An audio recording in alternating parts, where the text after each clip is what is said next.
খাগড়াছড়িতে চমৎকার একটি বিকেল কাটিয়ে বাসে করে ফেনীর উদ্দেশ্যে গমন, অতঃপর তুর্না এক্সপ্রেস ট্রেন ধরে রাজধানীতে ফিরে যাওয়া।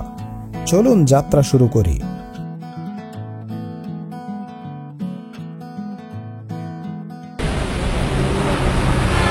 না না, শান্তি এক্সপ্রেস এটা।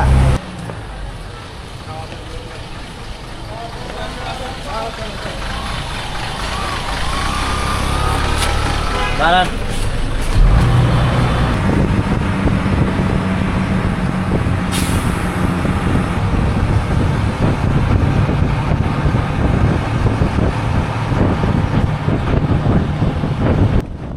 খাগড়াছড়ি থেকে সরাসরি কোনো রেল যোগাযোগ না থাকায় কেউ ট্রেনে যেতে চাইলে খাগড়াছড়ি থেকে বাসে করে চট্টগ্রাম অথবা ফেনী পর্যন্ত যাওয়া যায়।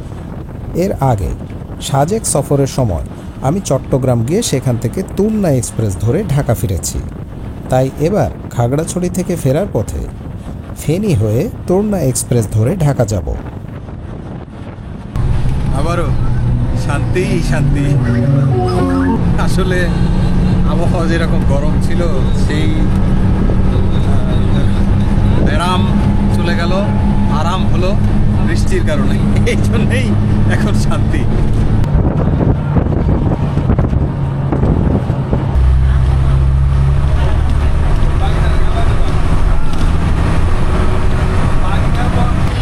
বাস আমাদের নামিয়ে দিল ফেনীর মহিপালে।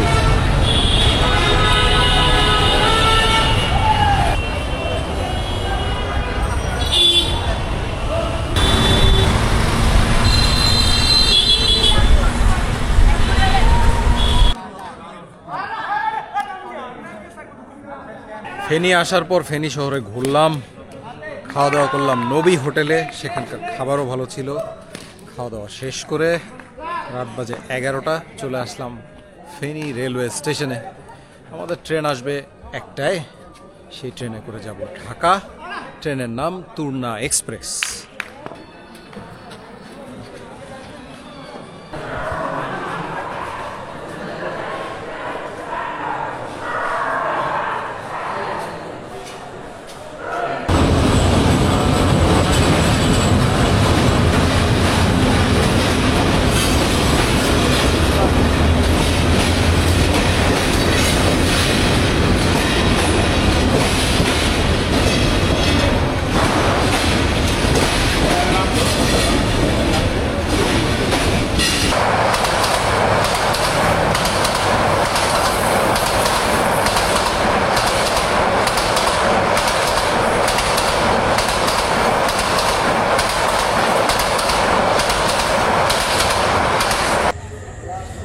প্রায় 1টা বাজতে চললো, আর আমাদের ট্রেন তুর্না এক্সপ্রেস চলে আসলো ফেনীতে।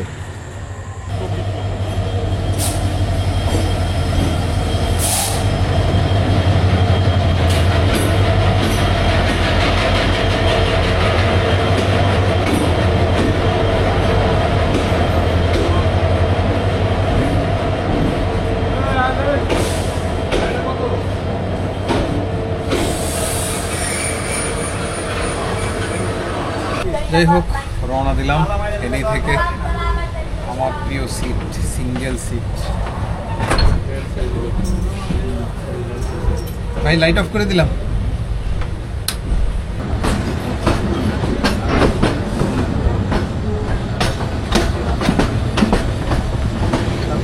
তুর্না এক্সপ্রেস, যা ট্রেন নম্বর 741, বাংলাদেশ রেলওয়ের একটি আন্তনগর মিটার গেজ ট্রেন, যা চট্টগ্রাম এবং ঢাকার মাঝে চলাচল করে। ঢাকা থেকে চট্টগ্রামের দিকে চলাচলকারী তুর্না এক্সপ্রেসের ট্রেন নম্বর 742। 1988 সালের 16 সেপ্টেম্বর ট্রেনটি আনুষ্ঠানিকভাবে চলাচল শুরু করে। তখন ট্রেনটি ঢাকা দোহাজারী রুটে চলাচল করত। 1998 সাল থেকে মহানগর প্রভাতী গধূলি ও তুর্না ট্রেনের সাথে রেক ভাগাভাগি করে চলাচল শুরু করে। 2002 সাল থেকে ট্রেনটি ঢাকা চট্টগ্রাম রুটে চলাচল শুরু করে। আমাদের ট্রেন চলতে চলতে হঠাৎ হার্ড ব্রেক করে এখানে এসে থেমে গেল। এটা কিন্তু লাকসামের কাছাকাছি হতে পারে। আমরা লাকসাম জাংশনের আগেই দাঁড়িয়েছিলাম। এই যে লাকসাম জাংশন দেখা যাচ্ছে, একটি লাইন দুই পাশে দুটি লাইন, একটা আসলো নোয়াখালী থেকে আর একটা আসলো চাঁদপুর থেকে।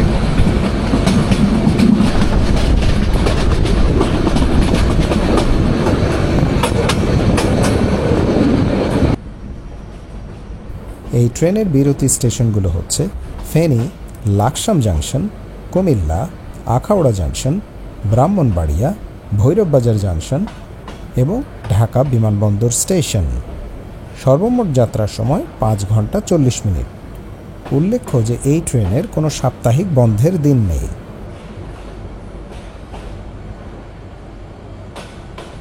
হলুদ বাতি জ্বলে গেছে, আমাদের ট্রেন এখনই ছাড়বে।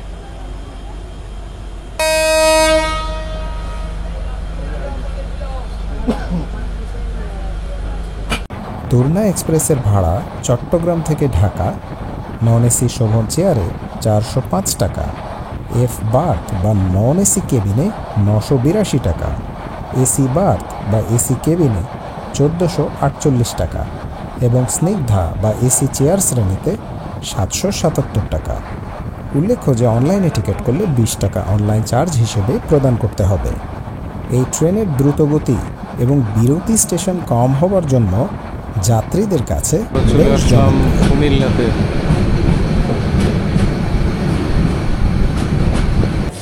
এই ট্রেনে আমার কাছে প্রধান বিরক্তিকর যে বিষয়টা সেটা হচ্ছে দাঁড়ানো যাত্রী। এই দাঁড়ানো যাত্রীগুলা যে এত বিরক্তিকর, টিকিটবিহীন যাত্রী, এরা টিকিট কাটে না। বিশেষ ক্ষেত্রে দাঁড়ানো যাত্রী হলে সেটা কোনো বিষয় না, যেমন কেউ ঢাকা যাবে, হয়তো চট্টগ্রাম থেকে টিকিট পায়নি, ফেনী থেকে টিকিট পেয়েছে বা লাকসাম থেকে পেয়েছে, সেটা আলাদা কথা। কিন্তু একেবারে কোনো টিকিটই নাই, এরকম উঠে বসে থাকে এইসব যাত্রীরা, একেবারে ঘাড়ের উপর এসে বসে থাকে। বেশিরভাগ ক্ষেত্রেই দেখা যায়, মানে সিটের যেখানে মাথা রাখে এর উপরে বসে তারা মোবাইল চালায়, এর উপরে ভর দিয়ে বসে থাকে। একজন এরকম এই টিকিটবিহীন দাঁড়ানো যাত্রী অন্যান্য যাত্রীর আরামকে ব্যারামে পরিণত করে। এই জিনিসটা আমার কাছে খুবই বিরক্ত লাগে। আর এসব বিভিন্ন ছোট ছোট গন্তব্যের জন্য আমি সবসময় বলি যে আসলে বাংলাদেশ রেলওয়ের উচিত লোকাল ট্রেন চালু করা। লোকাল ট্রেন চালু করলে ছোট ছোট দূরত্বের যে সমস্ত যাত্রী আছে তারা সহজে যাতায়াত করতে পারে। রাত 2:15 এখন কুমিল্লা স্টেশন থেকে আমাদের ট্রেন ছেড়ে দিল।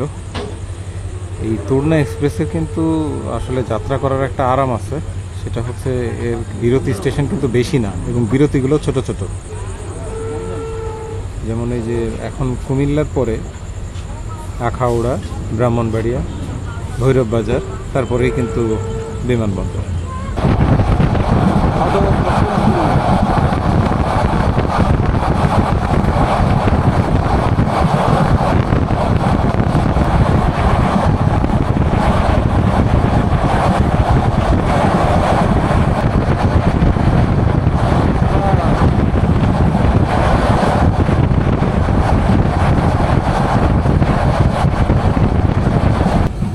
যে সকল যাত্রীবৃন্দ নন এসি কোচে ভ্রমণ করছেন, আপনারা আপনাদের মোবাইল, ব্যাগ ও অন্যান্য জিনিসপত্র জ্বালানোর পাশে রাখবেন না।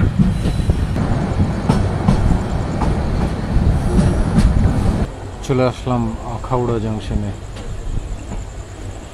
একটাবার ভেবে দেখেন, একটা কোচে, এই মিটার গেজের কোচে হচ্ছে 60টা সিট থাকে, 60 জন যাত্রী। এখানে যদি বেশি না 20 বা 25 জন দাঁড়ানো যাত্রী থাকে, তাহলে বাকিদের আরাম কি করে হয়? বাকিরা তো এমনিতে ওই 20-25 জন মানুষের গরমেই তো পরিবেশ গরম হয়ে যাবে। তারা তো ফ্যানের বাতাস থেকেও বঞ্চিত হবে, ফ্যানের বাতাসটা তারা ভোগ করতে পারবে না। আমার মনে হয় দাঁড়ানো যাত্রীর নিয়ম পরিবর্তন করা উচিত। কারণ দাঁড়ানো যাত্রী থাকাতে একজন নন এসির যে যাত্রী, সে তো তার ফ্যানের বাতাসও ভোগ করতে পারে।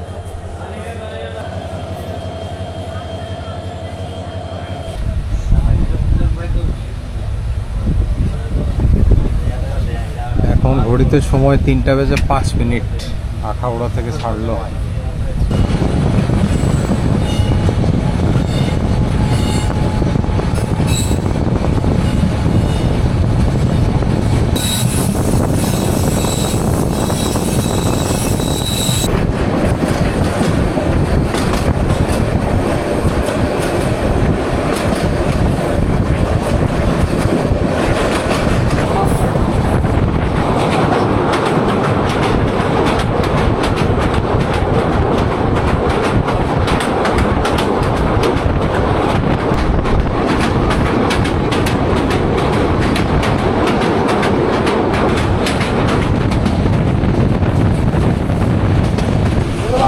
চলে আসলাম ভৈরব বাজার জাংশন।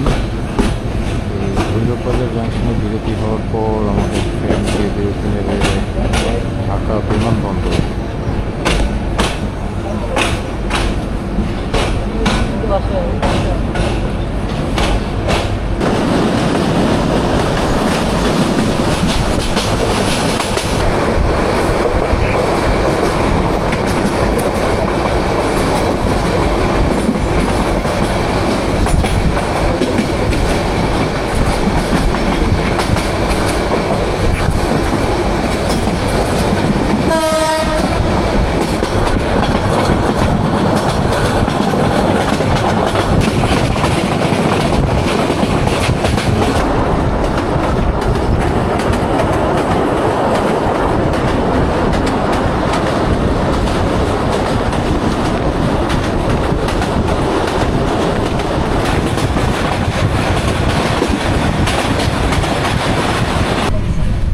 আর অল্প কিছুক্ষণের মধ্যে আমরা ঢাকা বিমানবন্দর স্টেশনে পৌঁছাবো। যারা এই স্টেশনে অবতরণ করবে মৃত্যুবাণী করে আমাদের মানপত্র নাম শুনে সতর্কতার সঙ্গে হবে। নিরাপত্তার খাতিরে চলাচলের সময় কেউ নাটক প্ল্যাটফর্ম অথবা ওভারব্রিজ ব্যবহার করবে। যেখানে নিরাপদ উপমহাদেশের অন্যতম সুফি হজরত শাহজালাল রহমতুল্লাহ আলাইহির নাম অনুসারে এর নামকরণ করা হয় হজরত শাহজালাল আন্তর্জাতিক বিমানবন্দর।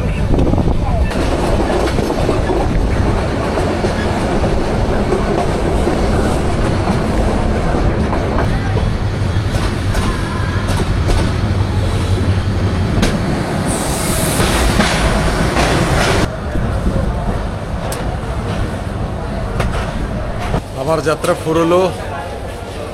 ধন্যবাদ তুর্না এক্সপ্রেস। তবে কথা হচ্ছে যে শুধুমাত্র এই যে দাঁড়ানো যাত্রী, এটা আসলে খুবই বিরক্তিকর ছিল এবং এটা আসলে কে সহ্য করবে। তাছাড়া যাত্রা সব কিছুই ভালো ছিল এবং সময় মতোই কিন্তু ট্রেন চলে এসেছে, কোনো বিলম্ব হয়নি, কিছু হয়নি। একদম দুরন্ত গতিতে সঠিক সময় ঢাকা এসে পৌঁছে গেছে। তো আজকের মতো এখানে বিদায় নিচ্ছি। পরবর্তীতে দেখা হবে নতুন কোনো যাত্রায়। আর আপনাদের সবার শান্তি কামনা করে এবং সুস্থতা কামনা করে আজকে এখানে বিদায় নিচ্ছি।